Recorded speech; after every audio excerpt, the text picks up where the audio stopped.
Okay, so last time we were talking about the parametric equations and how to define things in a parametric system. Now we're going to go into a different coordinate system altogether. So a coordinate system, you've been using one for quite a long time, but what a coordinate system is just a way to describe things in space. So what we're used to is the Cartesian coordinate system, and it's really nice because it's what you're used to, and it's always nice to use what you're used to. With a Cartesian coordinate system, if I have a point P, if I describe it in terms of x and y, which is what we do, that means that we will go over in the x direction horizontally to the left or right, depending on whether we're positive or negative, and up in the y direction. So that would be how we describe the point xy. But we could describe that point in a completely different way. I'm going to use what are called polar coordinates. So for polar coordinates, say I had an arm. Let's say I had a radius of some length that went from maybe here, from here to here. Now if I took that arm and just rotated it up or down at some certain angle, that could give me this point. So say I rotated it up some angle measured theta. So I don't know what the angle measure is, but say I rotated it up to theta. So now that point would be described by the length of that radius as well as the angle that it makes with the horizontal here. So we'll call that angle there theta. And then this point we're going to define as r theta. So that's how we define a polar coordinate system. So it's how far over you go with the radius and the angular coordinate that's described with the initial sides of positive x-axis. So we know theta, for example, this looks like it might be about theta equals pi over 4 maybe, but you do have to be able to realize where thetas are and what they look like. We are going to deal with radians here in this polar coordinate system, so do be familiar with those. Usually we're going to go from theta equals 0 to 2 pi, but we can definitely go back around again. Now because of that, we're graphing polar coordinates, because we can go back around again, you might have ones that actually overlap. So we're going to graph these points. So let me pull up here. Okay, so here's my points I want to graph.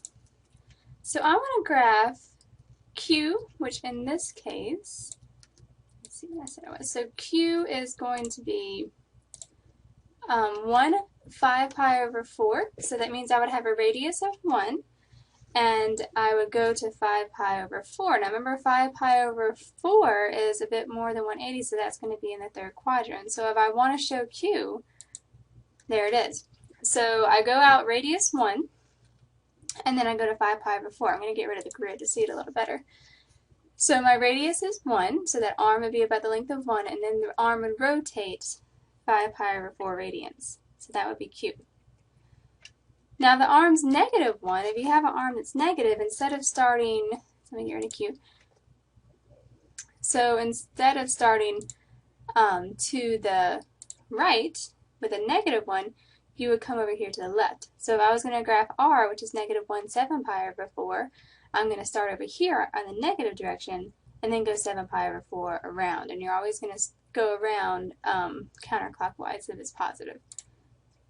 So if I show R, it's going to be around this way. So negative 1 7 pi over 4. Okay, get rid of that one. And then if I want to graph S, S is 2, so the radius, the arm's going to be 2, and then it's negative 3 pi over 2.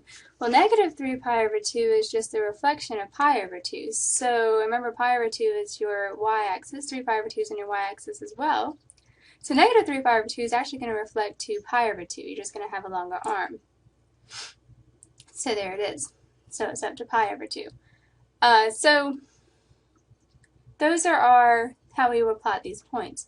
Now let's alter them just a little bit just to see what happens. So if I made the arm smaller or longer, it's just going to make it make the graph dilate. So if I make R, can I change R here? Alright, so if I change R, so say I made R 1,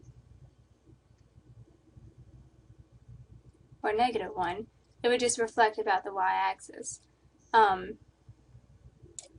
If I change theta, actually, let me go back to that -1.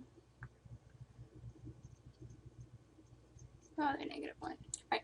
If I change theta, so here I'm at -3 pi over 2, if I move it, say, to 5 pi over 2, see what happens? You're just going around the circle again, and you can keep going around the circle if you want to, and you're just making bigger and bigger circles. That's how we would graph those points.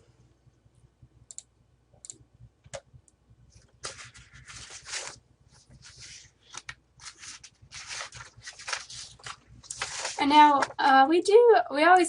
it's mathematical, I'm not going to say human, it's mathematician nature, to want to go back to something that's familiar. So if I do want to convert a polar coordinate to Cartesian coordinates to help me tell where it is, I have these two equations. These two equations are very useful and are going to, you're going to use them a lot, so make sure you put them in your memory.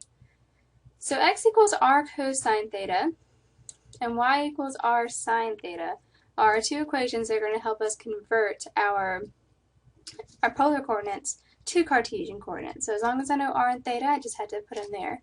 I like to remember it because x equals r cosine theta, x goes to cosine because those x and cosine come alphabetically before y and sine. So that's how I kind of remember how they go together.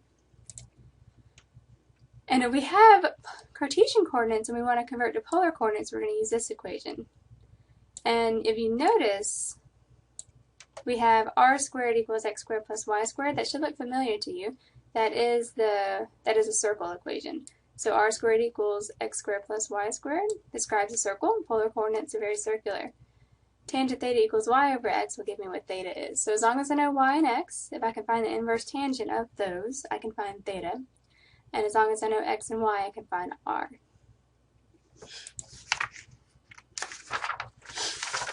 Alright, so let's look at an example of that. So if I want to give two polar coordinate descriptions to the point where Cartesian coordinates 1, 0. So this is Cartesian, so I know that's my x, and that's my y. So if I want to convert it, I'm going to use the equation to figure out r. Let me get rid of my magic pen here. So if I want to convert r, I'm going to have r squared equals x squared plus y squared. That's easy enough. So I get r squared equals x squared is going to be 1. 0 squared is 1, so r squared equals 1. That means r equals 1. Now technically, r squared is also, could be -1, but we'll leave it for 1 here. It does say two polar coordinates, so you could use the -1 to find two polar coordinates. Now I want to figure out what theta is, so I'm going to use the equation tan theta equals y over x.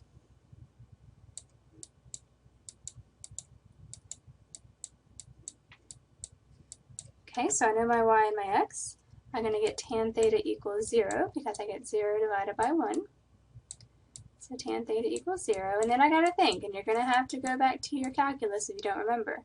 To figure out what theta is, I need to figure out what the inverse tangent of 0 is. So where is tangent 0? So what's the inverse tangent of 0? You can put that in your calculator, but you should know what the inverse tangent of 0 is. Tangent equals 0 at theta equals pi over 2 and 3 pi over 2, so on the x-axis, or on the y-axis. So pi over 2 and 3 pi over 2, and I want both of those because the question said give me two coordinates. So my two coordinates would be 1 and pi over 2, or -1 and pi over 2, that would work too, and 1 and 3 pi over 2. I like to leave my r's positive. You can usually find multiple angles when you're doing this, so I like to leave the r's positive. Okay, so that would coordinate to 1, 0. Alright, now what are the Cartesian coordinates of the point with the polar coordinates 2 pi over 2? So in this one, 2 and pi over 2, that's r, that's theta. And you know you're in polar coordinates here because you have a theta. Pi over 2 is obviously an angle. So the equation we're going to use is x equals r cosine theta and y equals r sine theta. So I'm just going to plug in my r and my theta. Easy enough. So if I plug in r, I'm going to get 2 cosine of pi over 2.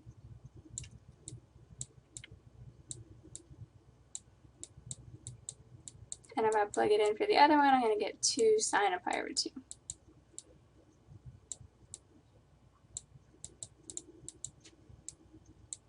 Cosine of pi over 2 is 0. 2 times 0 is 0.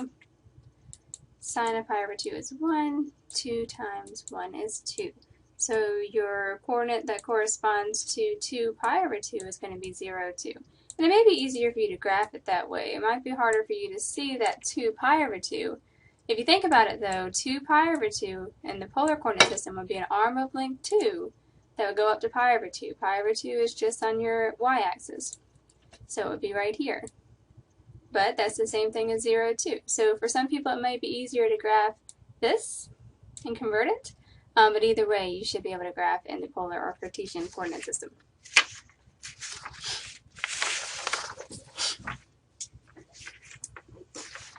Alright, so we graph some more equations. So I want to graph r equals 7, for example. R equals 7 would be the graph of all of the points that are equidistant from the origin. So, yeah, so if you think about it, we could be a little sneaky here. We want to think about the graph. Because we know this equation. We know x squared plus y squared equals r squared, right? So in this case, our r is 7, so that'd be 49. Well, you should know what that is. That's going to be a circle at the origin, centered at the origin, with radius 7. So it's all the points equidistant from the origin of length 7, and that's exactly what a circle is. So circle at the origin with the radius of 7. So r equals 7, r equals 5, r equals 3,912 is just going to be a circle with whatever the radius measure is.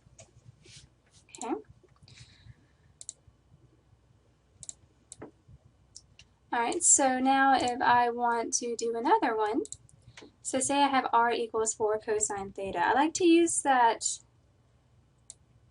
relationship I know between r, but here's another sneaky way to do it. So r equals 4 cosine theta. So what does that look like? So what I'm going to do, so I'm doing this one, I'm going to multiply both sides by r.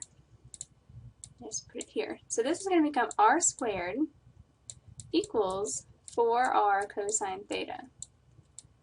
But if you think about it, what does r cosine theta equal?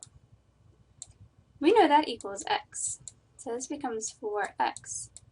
And we know r squared is going to be x squared plus y squared.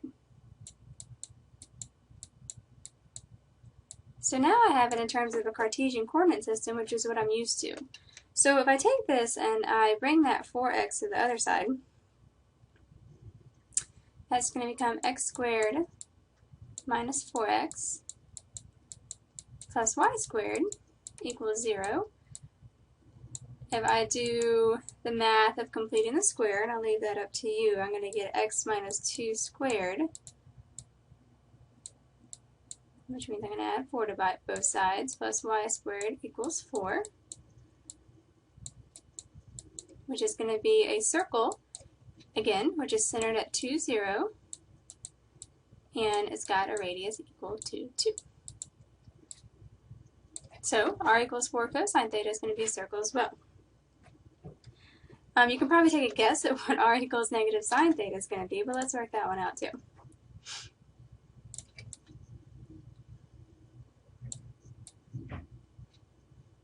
So I'm going to do some similar math there that I just did. So I'm going to multiply both sides by r again, so I'm working here now. So I'm going to multiply both sides by r, I get r squared equals negative 7r sine theta So I'm going to go ahead and change that. That's going to be x squared plus y squared equals negative 7y. If I add the 7y to both sides,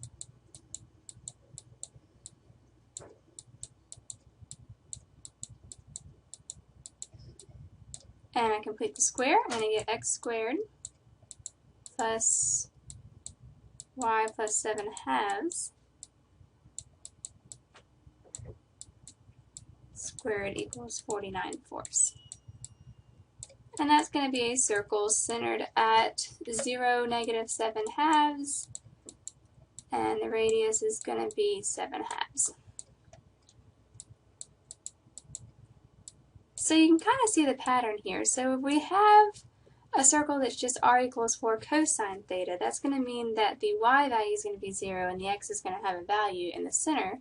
If we have r equals negative sine theta, we have a sign that means that the y is going to have the value and the x is going to be the 0. So these are all circles, it's just depending on where they're centered. Now if we're going to graph something more complicated than a circle, it does take a little bit more work. So say for example I wanted to graph the polar equation 3 sine 2 theta. One way we can do that is to actually graph the coordinates in the Cartesian coordinate system with theta on the horizontal axis and r on the vertical axis, where the entire polar curve is produced. You got to pick your interval wisely, and then use that graph to sketch your points on the final polar curve. So I'm going to show you an example they have here that looks very nice. Not that one. Okay, so here's an example. This is the equation that I had there. So it's 3 sine 2 theta. So what it does, I'm going to pause this as we go. So right here, so this is the r, theta as the x-axis, r is the y-axis. So in the middle between 0 and pi over 2, which is pi over 4, we go to 3. So if you look here, our arm is out to 3, and we're going to go up pi over 4. So you know pi over 4 is in the middle of the first quadrant, so that's where you go out to 3. So this is length 3. Don't think about the x and y-axis being 3. It's the length of the arm being 3. Keep going. Stop. So at pi over 2, now r is 0. So at pi over 2, which is on the y-axis, r is 0. That's going to be at the origin, because at 0 there is no length for the arm. Stop here. So between pi over 2 and pi is going to be, 2 pi. 3 pi over 4. Sorry, 3 pi over 4 is in between there, and the arm is 3. So you can see the way that we're going to graph this, and it's going to come back up this way, and at pi again, r is 0. So if you think about it, you're just going to keep going around this clover leaf here. I believe they call this a rose. And that's the entire graph. So if I kept doing it, you would just keep tracing that same shape over and over again. The numbers on the x and y axis here are deceiving, I think. They really don't have much to do with the equation itself, unless you were to convert all of the points here into Cartesian coordinates, which would take a while, and you might not get the curve of this shape so nicely. But if you use this idea to convert to polar, it does make a little bit more sense. All right, let's look at another one that we have here. Alright, so here's another example of this. Alright, so this is 1 plus sine theta. So if I do this one, I'm going to stop at pi over 2. So at pi over 2, we go up to arm 1, so that's right here. So this one, your r changes a lot. The last one, r stayed at 3 pretty much, but here at your key points, the r is changing. I'm just going to go ahead and let this one run. This is called a Lyman skate. It's a weird little shape. In the last section, we're going to learn how to, or in the next section, we're going to learn how to find the area of these curves. It's easy to find the area of these curves. These are a bit harder.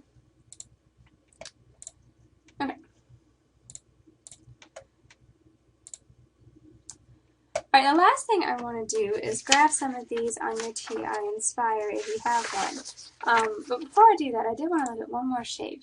This is r equals cosine 2 theta over 5. This is actually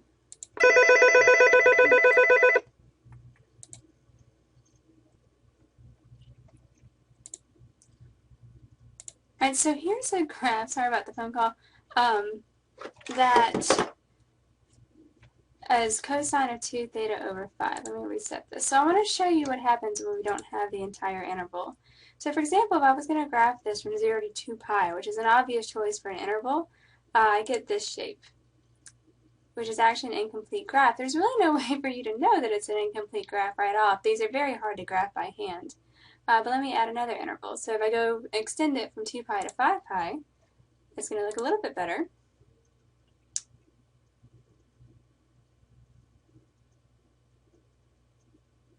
But then if I go the entire interval, what it really is 0 to 10 pi, it's going to look even better.